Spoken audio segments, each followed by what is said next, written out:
We all agree being fat is cringe. So, especially since tomorrow is Thanksgiving, I'm going to show you guys how to get drunk and eat a lot of food and minimize the amount of fat you gain. It's not going to be possible to go into a surplus and still not gain any fat, but I'm going to show you how to minimize the amount of fat that you're going to store. And look, you may be saying, why should I listen to this guy? So before we go any further, here are my credentials. Let's move on. Okay, so first let's talk about food. So the real trick would be to eat foods that are high in fiber because they're very satiating and low calorie. Foods that are high in fiber are like whole wheat, fruits, vegetables, stuff like that. But let's be real. Eating fruits, vegetables, and whole wheat on Thanksgiving would be just as cringe as being fat. So that's out of the equation. Now let's get on to what you really need to know. First thing you need to know, macronutrients. Foods are comprised of macronutrients. The three macronutrients are protein, fat, and carbs. Foods that are high in protein are meat. So chicken, lean cuts of steak. It's going to be Thanksgiving tomorrow, so turkey, ham, whatever. Those are high in protein. Next, foods that are high in carbs. Bread, anything with sugar, anything even close to bread like pasta. Those are high in carbs. Lastly, foods that are high in fat. Anything cheese related or anything fried. A good rule of thumb is it greasy or cheesy? Yeah, it's high in fat. So here's what you need to know about each macronutrient. I'm going to teach you about what's called the thermic effect of food. The thermic effect of food refers to the fact that digesting and metabolizing macronutrients burns calories. So what you want to be eating is foods with a very high thermic effect. So I'm going to teach you guys which foods have a high or low thermic effect. First, protein has the highest thermic effect of 20 to 30%. So that means if you eat 100 calories of pure protein, your body is going to burn about 20 to 30 calories of protein just to process it. So in turn, you'll really absorb 70 to 80 calories. In second place, carbohydrates have the second highest thermic effect. So if you eat 100 calories of carbs, that means in the digesting and metabolizing process, you're going to lose about 5 to 10 calories. So that means you're going to actually hold on to 95 or 90 calories worth of carbs. And lastly, fat has the lowest thermic effect. That means fat is very efficiently stored as fat. So fat's thermic effect is 0 to 3%. That means if you eat 100 calories worth of fat, you're going to burn 0 to 3 calories worth of fat in the metabolizing and digesting process, and then you're going to use and hold on to the other 97 to 100 calories worth of fat that you ate. So in terms of thermic effect, you want to be eating as much protein as possible. Another really good thing about protein is the fact that protein reduces your ghrelin.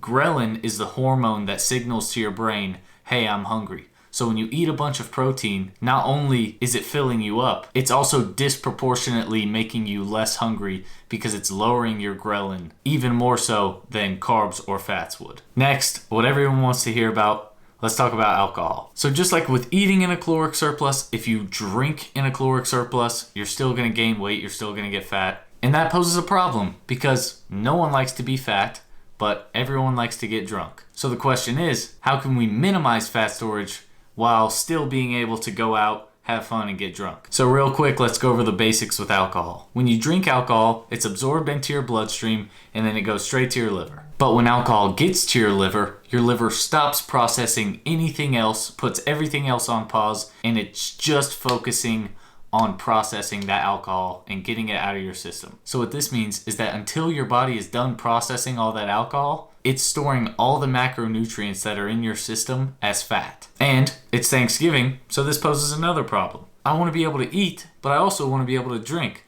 So what should you do? All right, this is me from the future. I almost forgot to film this part. So a lot of people have this misconception about drinking that, oh, I want to drink but not get fat, so I'm just going to drink vodka waters, or I'm just going to take straight shots. The problem with that is when you look it up, the typical shot of vodka or tequila, it's like 90, 100, 110 calories, which is just the exact same amount of calories as a normal light beer. So when it comes to drinking, shots aren't necessarily preferable to light beer, but shots and light beer are definitely going to be preferable to like mixed drinks or regular beer. So when it comes to drinking, either drink light beer or do tequila, soda, vodka, water, whatever. And these choices are definitely going to be your best bets because these will allow you to have a lot of volume. So that means you can drink for a long time without consuming as many calories as if you were to just take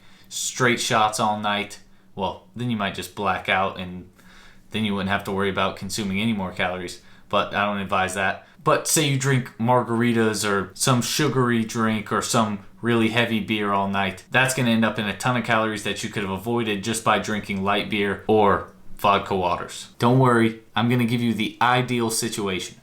Today is Wednesday. Tomorrow is Thanksgiving. If you're watching this video, stop eating for the rest of the day. And instead, whatever you were going to eat, take it and replace it with just grilled chicken or just white fish. Something super lean, just low calorie, high protein.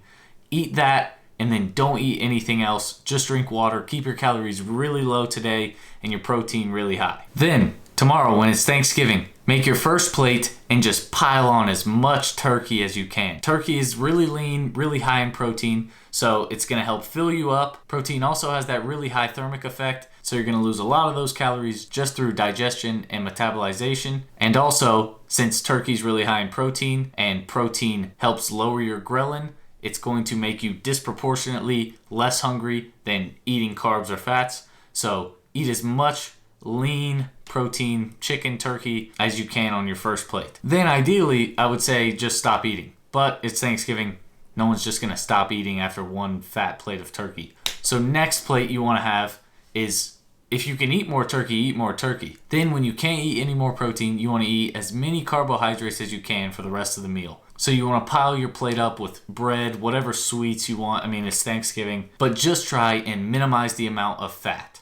So pile on the carbs because they have a higher thermic effect and try and minimize the fat. So don't go back for a second plate and just pile it on with a bunch of fried food and a bunch of cheese, whatever. Try and stay away from the fat. Instead, pile your plate up with bread, cornbread, I don't know, whatever you guys have that has a lot of carbs. And if you want to have sweets like pumpkin pie or whatever, yes, eating those is going to be better than eating fried food or foods that are high in fat. So quick recap, try and eat as much protein as possible.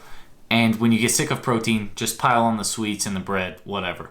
Try and stay away from fried food though. Next, we're on to everyone's favorite part, drinking. So what you're going to want to do is wait as long as you possibly can between that Thanksgiving meal and that first drink. And this is because it's going to take your body a few hours to digest and metabolize all that food. So you want it all processed out of your body because as soon as alcohol enters your bloodstream, it goes straight to your liver, and then whatever food is still in your system is going to be stored as fat until you're done drinking alcohol for the night. But here's the really hard part.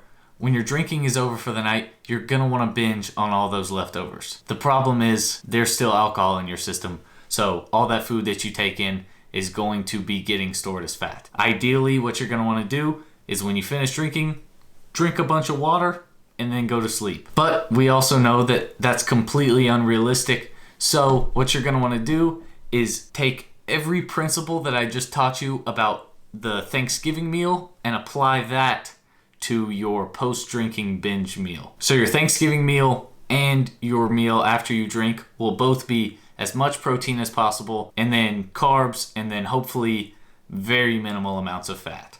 All right, guys, I'm thankful for you all. Thanks for watching. Happy Thanksgiving. Don't be fat.